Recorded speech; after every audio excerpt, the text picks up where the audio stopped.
सभी को राधे राधे। मैं हूँ रूबी और आप सभी को टैलेंटेड मम्स भक्ति क्लब में स्वागत है। दोस्तों, आज मैं आपको श्री कृष्ण भगवान की कथा सुनाने वाली हूँ। धार्मिक कथा, भगवान श्री कृष्ण कैसे बने जगन्नाथ जी। तो आइए इसे श्रवण करते हैं। अगर आप हमारे चैनल पर नए हैं और सब्सक्राइब नहीं किए हैं तो इसे सब्सक्राइब कर लीजिएगा और इसे ज़्यादा से ज़्यादा शेयर कीजिएगा। कथा सुनने और सुनाने दोनों से फल की प्राप्ति होती है, आपको मोक्ष की प्राप्ति होगी, तो इसे ज़्यादा से ज़्यादा शेयर कीजिएगा। तो आइए कथा को श्रवण करते हैं। एक समय की बात है, श्री कृष्ण भगवान जी सो रहे थे और निद्रा अवस्था में उनके मुख से राधा जी का नाम निकल रहा था। पटरानियों को लगा कि वह प्रभु की इतना सेवा करती है, परंतु प्रभु को सबसे ज्यादा स्मरण राधा जी का रहता है। रुक्मिणी जी एवं अन्य रानियों ने रोहिणी जी से राधा रानी और श्री कृष्ण के प्रेम लीलाओं के बारे में कथा सुनाने को कहा। बहुत प्रार्थना की, माता तैयार हो गई।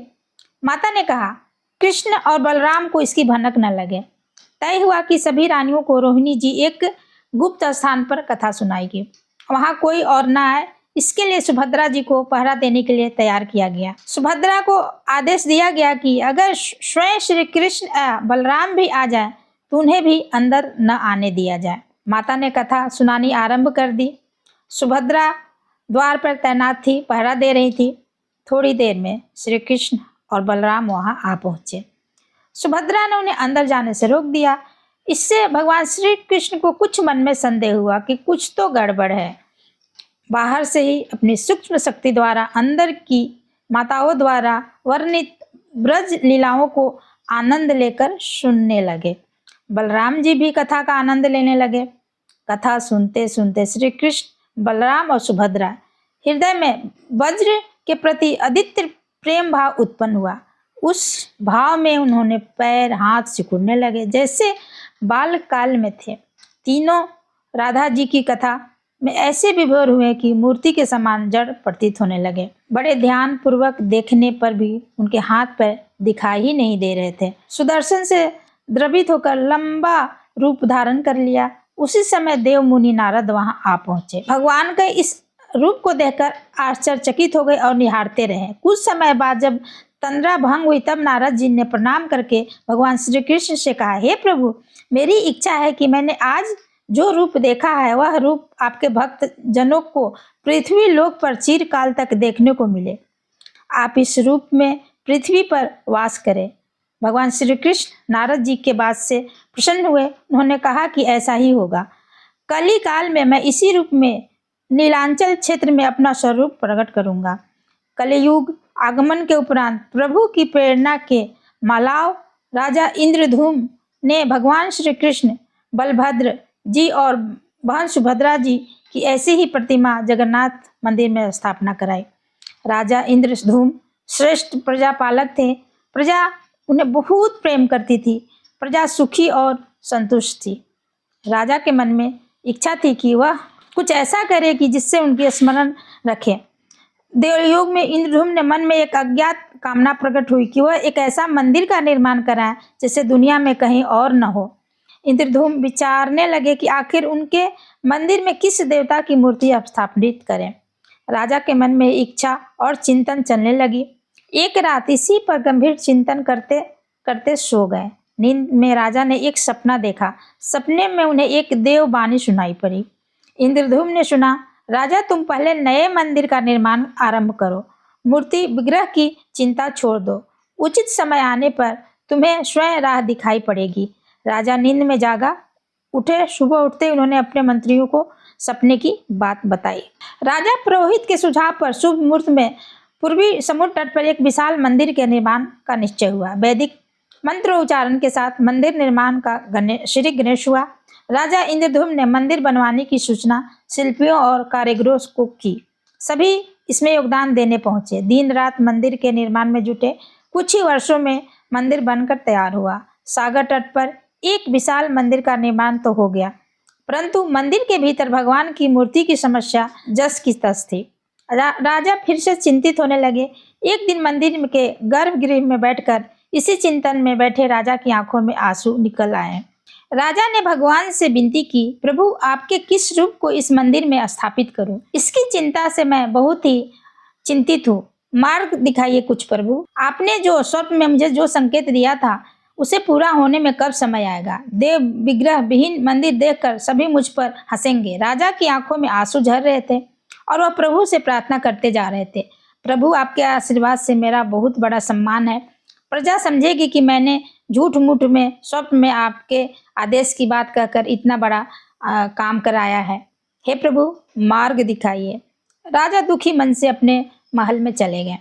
उसी रात को राजा ने फिर एक सपना देखा। सपने में उन्हें देववाणी सुनाई दी, राजन, यहाँ निकट में ही भगवान श्री कृष्ण का विग्रह रूप है, तुम उन्हें खोजने का प्रयास करो, तुम्हें दर्शन मिलेंगे। इंद्रधूम्न ने स्वप्न की बात पुरोहित और मंत्रियों को बताई। सभी यह निष्कर्ष पर पहुंचे कि प्रभु की कृपा सहज प्राप्त नहीं होगी, उसके लिए हमें निर्मल मन की परिश्रम आरंभ करना होगा। भगवान के विग्रह का पता लगाने के लिए जिम्मेदारी राजा ने इंद्रधूम्न ने 4 विद्वानों को पंडितों को सौंप दिया। प्रभु इच्छा से प्रेरित होकर चारों विद्वान 4 दिशाओं में निकले। उन चारों में से एक विद्वान थे विद्यापति। वह चारों में सबसे कम उम्र के थे। प्रभु के विग्रह की खोज में के दौरान उनके पास बहुत से अलौकिक घटनाएं हुई। पंडित विद्यापति पूर्व दिशा की ओर चले। कुछ आगे चलने के बाद विद्यापति उत्तर की ओर मुड़े तो उन्हें एक जंगल दिखाई दी। वन भयानक था। विद्यापति भगवान श्री कृष्ण के उपासक थे। उन्होंने श्री कृष्ण का स्मरण किया और राह में कुछ दिखाई देने की प्रार्थना की। भगवान श्री कृष्ण की प्रेरणा से उन्हें राह दिखने लगी।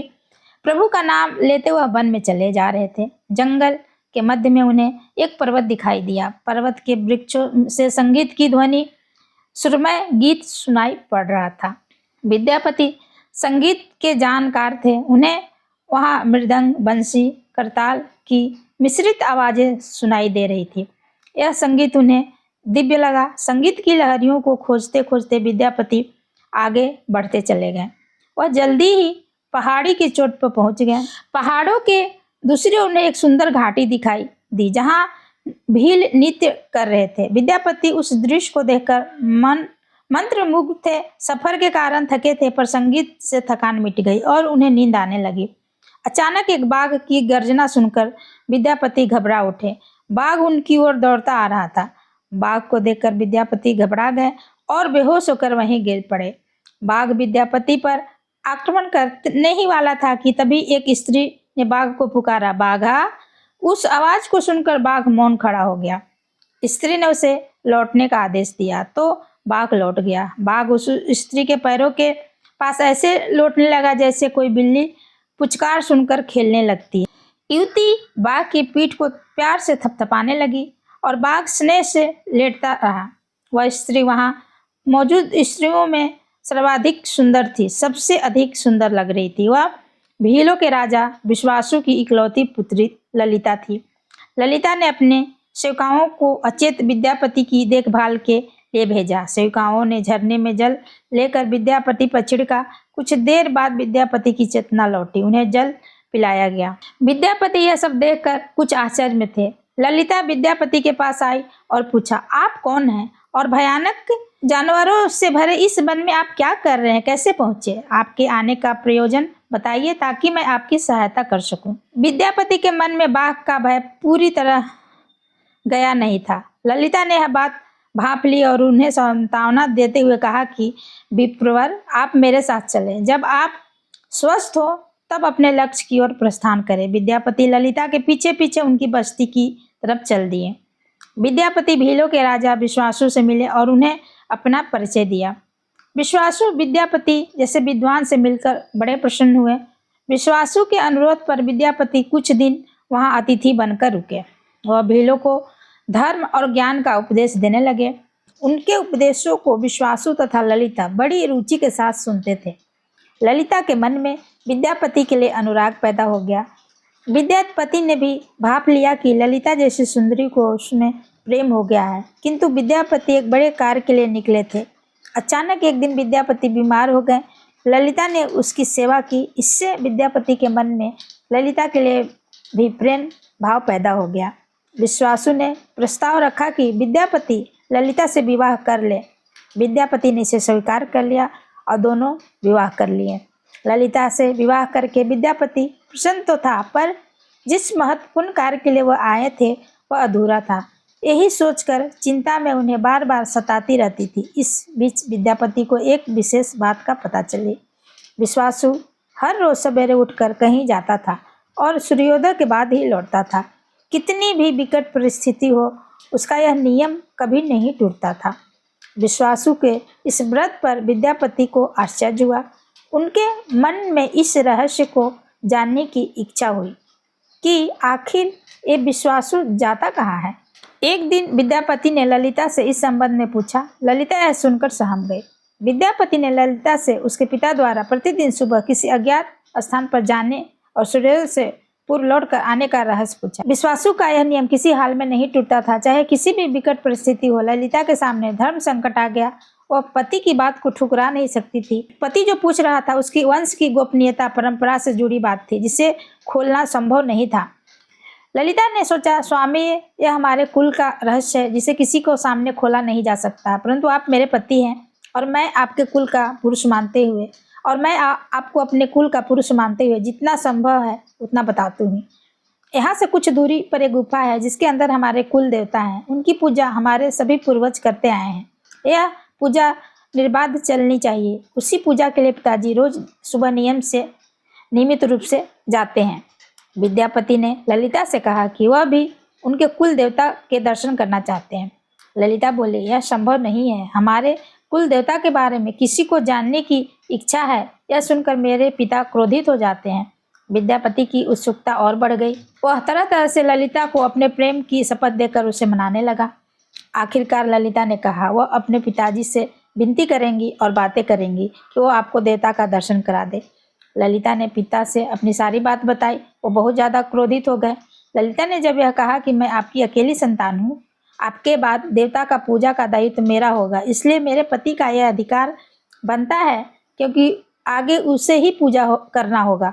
विश्वासु इस तर्क के आगे झुक गया और वह बोले, गुफा के दर्शन किसी को तभी कराया जा सकता है जब वह भगवान की पूजा का दायित्व अपने हाथ में ले ले। विद्यापति ने दायित्व स्वीकार कर लिया तो विश्वासु देवता के दर्शन कराने को राजी हो गए। दूसरे दिन सूर्योदय से पूर्व विद्यापति की आंखों पर पट्टी बांधकर विश्वासु उनका दाहिना हाथ पकड़कर गुफा की तरफ निकले। विद्यापति ने मुट्ठी में सरसों रख लिया था, जिसे रास्ते में गिराते हुए गुफा के पास पहुंच गया। विश्वासु रुके और गुफा के पास पहुंच गए। विश्वासु ने विद्यापति की आंखों की काली पट्टी खोल दी। उस गुफा में नीली रंग का प्रकाश चमक उठा। हाथों में मुरली लिए भगवान श्री कृष्ण का रूप विद्यापति को दिखाई दिया। विद्यापति आनंद से मुग्ध हो गए। उन्होंने भगवान के दर्शन किए। दर्शन के बाद तो जैसे विद्यापति जाना ही नहीं चाहते थे वहाँ से, पर विश्वासु ने लौटने का आदेश दिया। फिर उनकी आंखों पर पट्टी बांधी और दोनों लौट पड़े। लौटने पर ललिता ने विद्यापति से पूछा तो विद्यापति ने गुफा को दिखे अलौकिक दृश्य के बारे में पत्नी को बताना भी उसने उचित नहीं समझा। वह टाल गए। यह तो जानकारी हो चुकी थी कि विश्वासु श्री कृष्ण की मूर्ति को पूजा करते हैं। विद्यापति को आभास हो गया था कि महाराज ने स्वप्न में जिस प्रभु विग्रह के बारे में देववाणी सुनी थी, वह इसी मूर्ति के बारे में सुनी थी। विद्यापति विचार करने लगे कि किस तरह इस मूर्ति को लेकर राजधानी पहुंचा जाए। वह एक तरफ तो गुफा में मूर्ति को लेकर जाने की सोच रहे थे, वहीं दूसरी तरफ एक भील राजा और पत्नी के साथ विश्वासघात के विचार से उनका मन चिंतित था। विद्यापति धर्म अधर्म के बारे में सोचते रहे। फिर अचानक से विचार आया कि यदि विश्वासु ने सचमुच उस पर विश्वास किया होता तो आंखों पर पट्टी बांधकर गुफा तक नहीं ले जाता, इसलिए उसके साथ विश्वासघात का प्रश्न नहीं उठता है। उसने गुफा से मूर्ति चुराने का मन बना लिया। विद्यापति ने ललिता से कहा कि वह अपने माता पिता के दर्शन करने के लिए जाना चाहते हैं। वे उसे लेकर परेशान होंगे, इसलिए मैं दर्शन करके फिर से लौट आऊँगा। ललिता भी साथ चलने की तैयार हुई तो विद्यापति ने यह कहकर समझा दिया कि वह शीघ्र ही लौटेगा तो उसे भी लेकर जाएगा। ललिता मान गई। विश्वासु ने उसके लिए घोड़े का प्रबंध किया। अब तक सरसों के दाने जो थे वो पौधे के रूप में निकल आए थे। उनको देखता विद्यापति गुफा तक पहुंच गया। उसने भगवान की स्तुति की और क्षमा प्रार्थना के बाद उनकी मूर्ति उठाकर झोले में रख ली। शाम तक वह राजधानी पहुंचा और सीधा राजा के पास गया। उसने दिव्य प्रतिमा राजा को सौंप दी और पूरी कहानी सुना दी। राजा ने बताया कि उसने कल एक सपना देखा कि सुबह सागर में एक कुंदरा बहकर आएगा। उस कुंदरे की नक्काशी करवा कर भगवान की मूर्ति बनवा लेना, जिसका अंश तुम्हें प्राप्त होने वाला है। और भगवान श्री विष्णु का स्वरूप है। तुम जिस मूर्ति को लाए हो वह भी भगवान विष्णु का अंश है। दोनों अस्वस्थ थे, उनकी तलाश पूरी हो गई।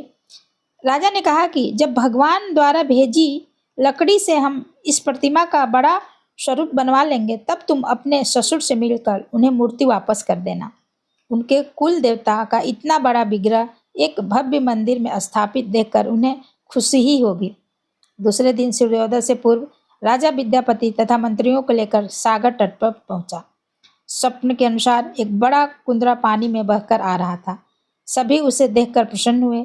कई नावों पर बैठकर राजा के सेवक उस कुंदरे को खींचने पहुंच गए। मोटी मोटी रस्सियों से कुंदरे को बांधकर खींचे जाने लगा, लेकिन कुंदरा टस से मस नहीं हुआ।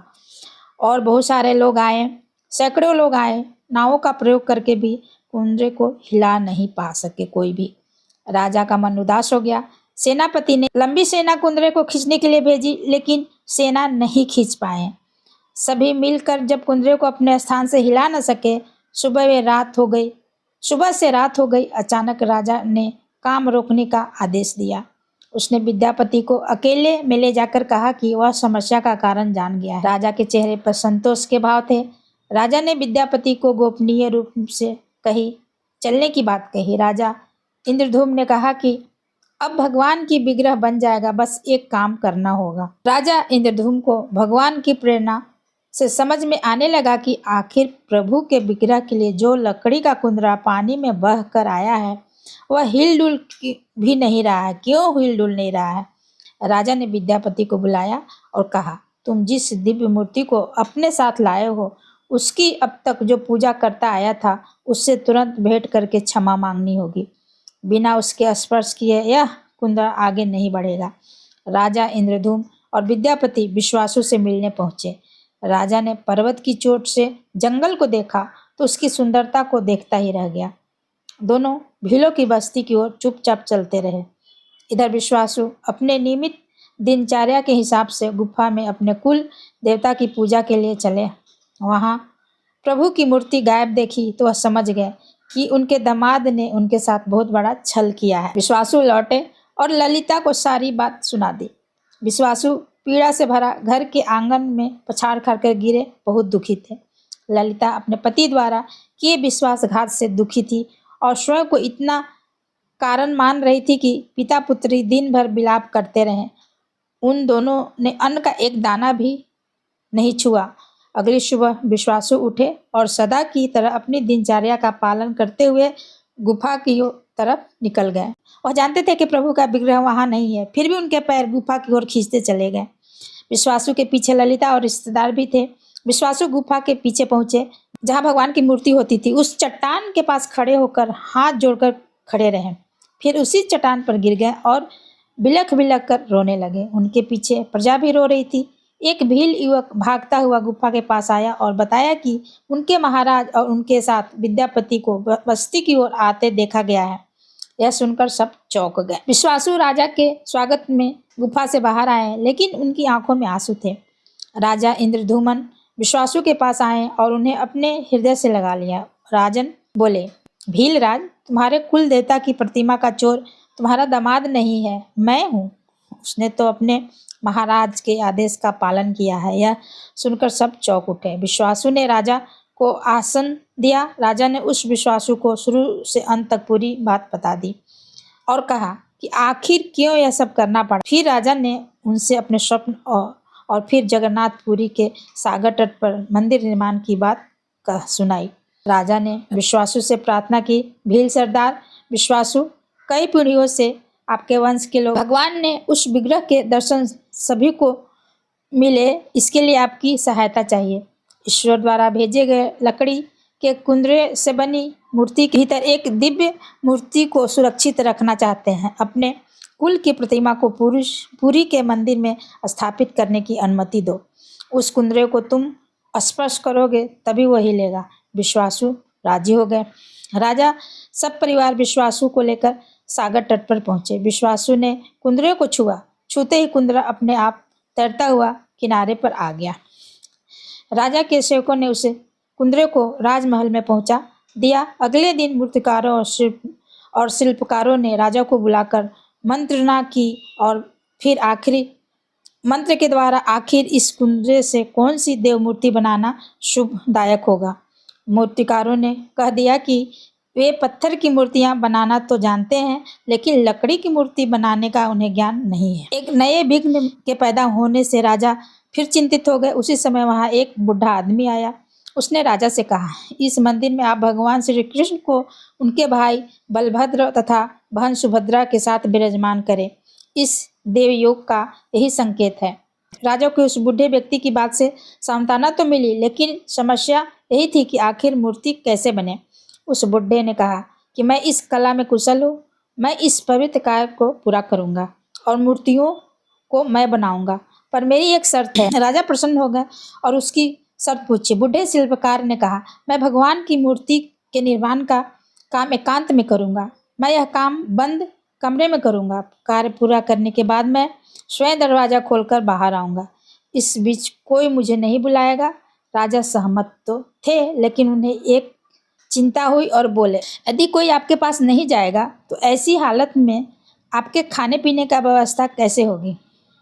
शिल्पकार ने कहा, जब तक मेरा काम पूर्ण नहीं होता मैं खाता पीता नहीं हूँ। शिल्पकार ने स्वयं को 21 दिनों के लिए बंद कर लिया और काम शुरू कर दिया। भीतर से आवाजें आती थी। महारानी गुड़ीचा देवी दरवाजे से कान लगाकर अक्सर छेनी हथौड़ी की आवाजें सुनती थी। महारानी रोज की तरह कमरे के दरवाजे से कान लगाए खड़ी थी। 15 दिन बीते थे कि उन्हें कमरे से आवाज सुनाई पड़नी बंद हो गई। जब मूर्तिकार ने काम करने की कोई आवाज न पड़ी तो रानी चिंतित हो गई। उन्हें लगा कि वृद्ध आदमी है, खाता पीता भी नहीं है, कहीं उसके साथ कुछ अनिष्ट न हो गया हो। व्याकुल होकर रानी ने दरवाजे को धक्का देकर खोला और भीतर झांक कर देखा।